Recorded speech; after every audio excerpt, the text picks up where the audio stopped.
श्रीराघवम्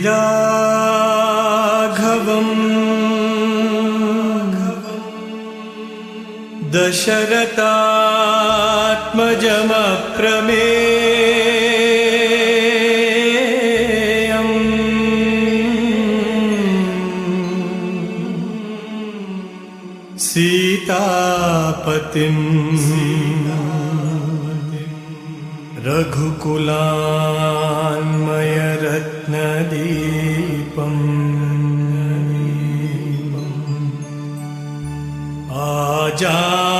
आजानुबाहुम्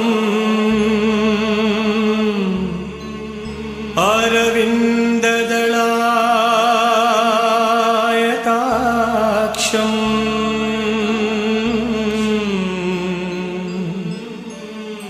रामम्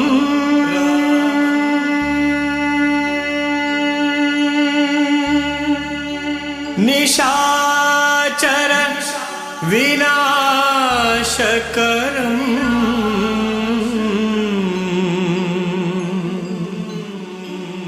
Namami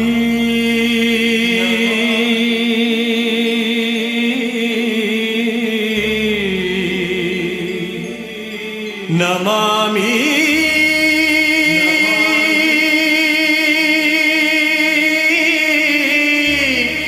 Namami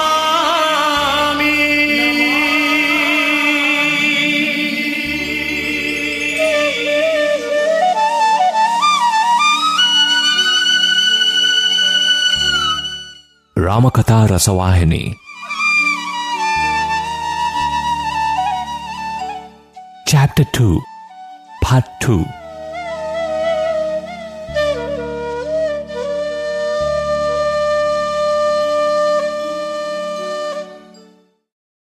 One day, the student hermit Kaustu, disciple of Varathantu, came to the court after finishing his studies. He prayed to the king to help him in securing the thanks offering which he had to submit to his preceptor. Raghu gave him the money that he wanted. Kaustu was happy that the gift he received was pure, collected from the people without causing them any distress, and paid by them gladly and gratefully. For Raghu did not collect even a paisa more than was absolutely needed, as he was ever afraid of the anger of God. The money was also handed over with great love and consideration, and so Kaustu was overwhelmed by joy and gratefulness. His heart was full and he spoke lovingly to the king. "May you be blessed soon with a son who will achieve worldwide fame." With this, he left the presence of the ruler.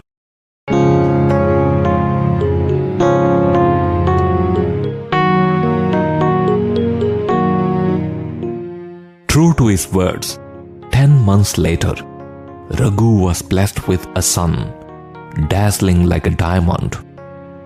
The rites of baptism and naming were performed by the palace priests. He was named Aja. He was a very charming babe. He grew into a sprightly boy, eager to learn all the arts and sciences. He became an adept in each of them. His fame as a great scholar and a very accomplished lad spread throughout the land. In course of time, Raghu also felt his father's urge to place on the prince's head the burden of the scepter and himself retire into the forest for the contemplation of God. He too called on the ministers to arrange for the transfer of authority by means of the rite of coronation and to synchronize that rite with the marriage of Aja with a suitable bride. Indumati, the sister of Bhojaraja, the ruler of Magadha, was the bride chosen to be the life partner of Aja. After the installation of Aja on the throne, the royal parents left for their forest hermitage. Aja, with the queen as his loving partner, won the loyalty of the subjects by his wisdom and sympathy. They scrupulously followed the advice given by Raghu on the ways and means of administration. Aja loved and revered the world and its inhabitants as the reflections and images of the Indumati he loved so deeply. So, he was full of happiness and exaltation. They used to spend days and weeks in beautiful sylvan retreats, admiring the glory and grandeur of nature. Meanwhile, the queen gave birth to a son. The parents were overjoyed at this happy event. They had the news communicated to their revered preceptor, Vasishtha. They wanted ceremonial rites to be done for the newborn baby. He was named Dasharatha. Dasharatha was indeed the pet of everyone who saw him and who had the privilege of fondling him. The child waved and tossed its limbs about as if he was all joy. It appeared as if he was fed on Ananda, bliss, and as if it lived only for imparting Ananda to all. One day, Aja and Indumati betook themselves into the forest, as was their wont, for recreation in the lap of nature. The silence and the sublimity of that day were even more appealing than on other days. They sat in the shade of a tree and conversed endearingly when a wind rose heavy and strong.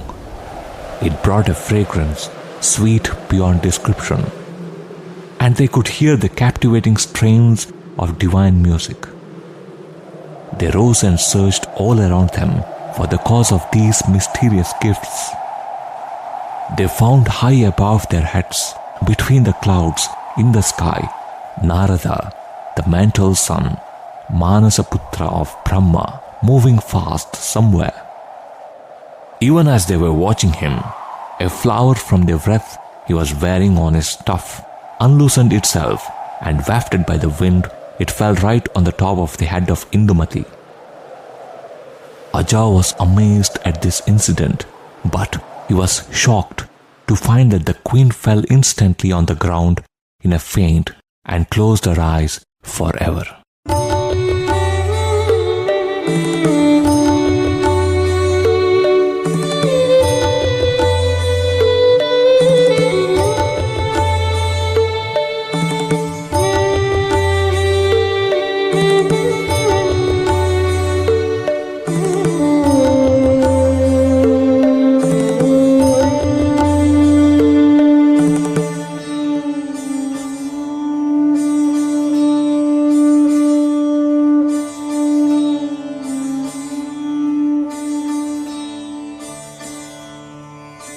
The death of the woman he loved as intimately as his own breath caused desperate grief to the ruler.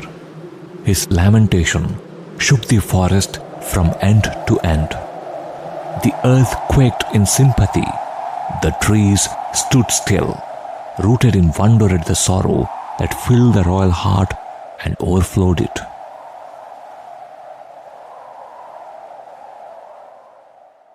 Narada heard the wail of the king, his sobs and groans as he wept over the corpse of his beloved. He came down to console his agony.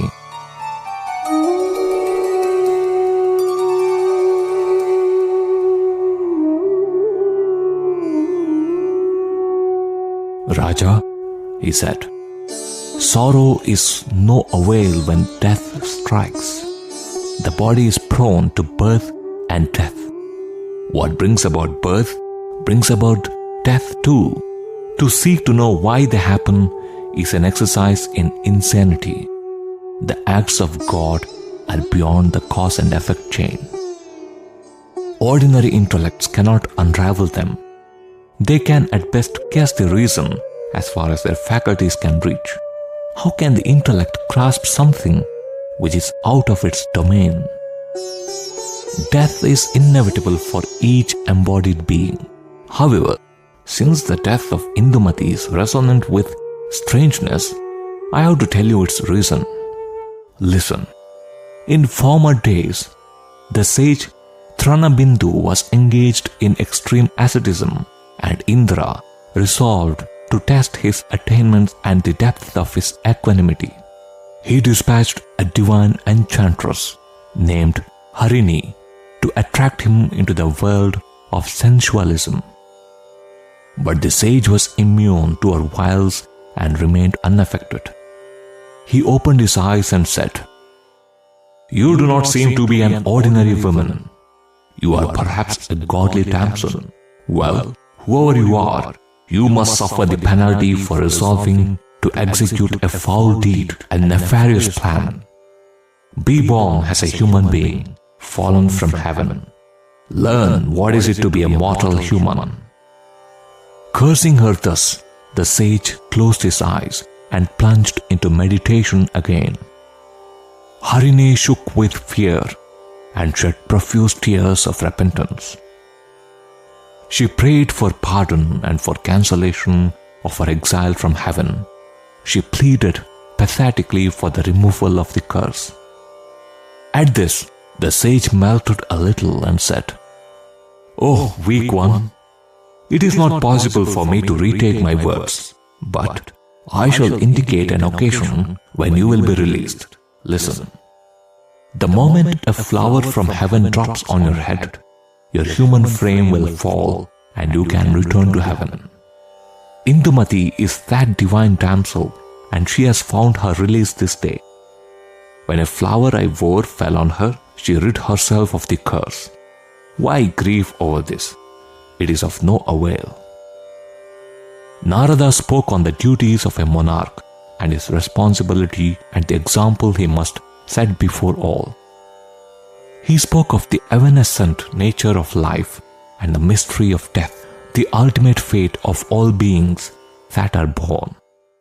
After this, Narada wended his way across the sky.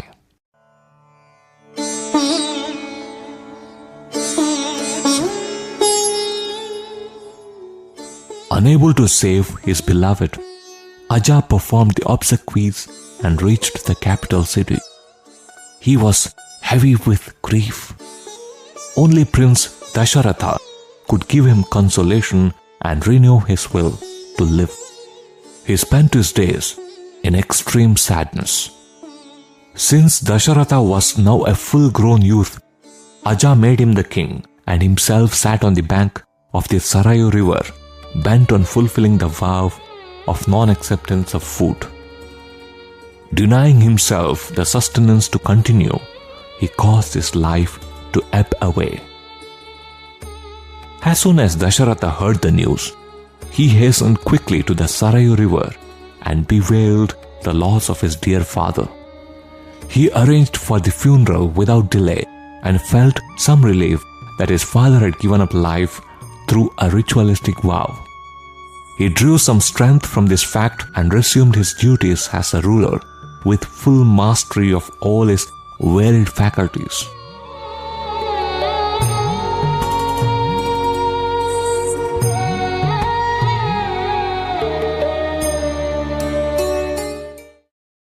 Within a short time, the fame of Dasharatha illumined all quarters like the rays of the rising sun.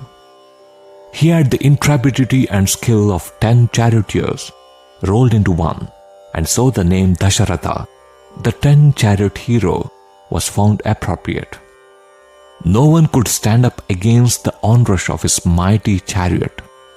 Every contemporary ruler, mortally afraid of his prowess, paid homage to his throne. The world extolled him as a hero without equal, a paragon of virtue, a statesman of highest stature. End of Chapter 2. Sai Ram.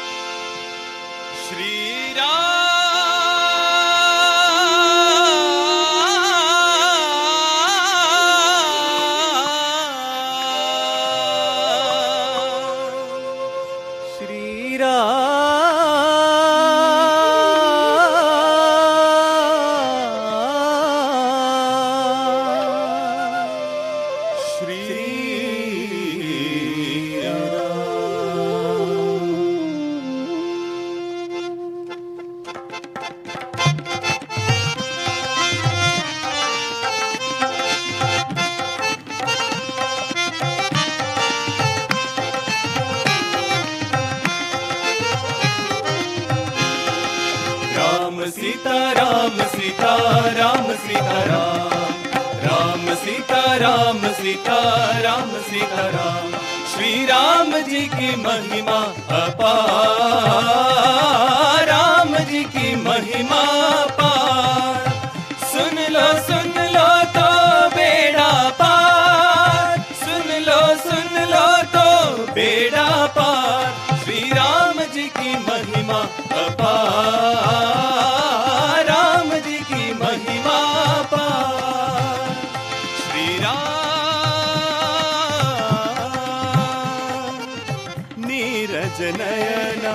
मुखारविंदा Shyamal छवि अति सुंदर राम करुणा स्वरूप श्री राम निर्मल स्वभाव श्री राम करुणा स्वरूप निर्मल स्वभाव भक्तों के प्राण गुणशीलवान नीरज नैना मुखारविंदा श्यामल छवि अति सुंदर राम रविकुल मंडन दशरथ नंदन मुनि मनरंजन नयन विराम राम श्री राम श्री राम श्री राम राम श्री राम श्री राम जी की महिमा अपार राम जी की महिमा अपार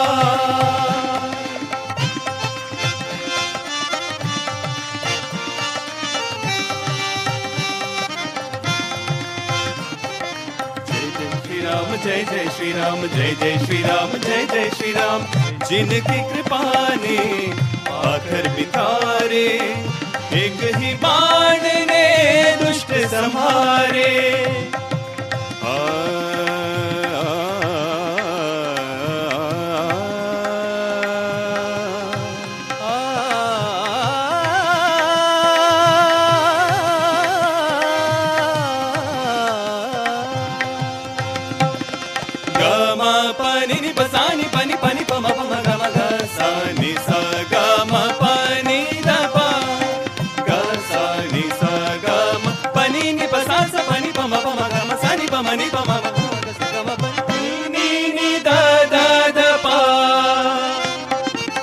जिनकी कृपा ने पाथर बितारे एक ही बाण ने दुष्ट संहारे चरणों की धूल ने पापी उधारे जन्मदिन उन्हीं का मना लो आज जन्मदिन उन्हीं का मना लो आज मुबारक हो सबको जन्मदिन की रात रघुपति राघव राजा राम पतित पावन सीताराम रघुपति राघव राजा राम पतित पावन सीताराम राम सीता राम सीता राम सीता राम सीता राम सीता राम श्री राम जी की महिमा अपार राम जी की महिमा अपार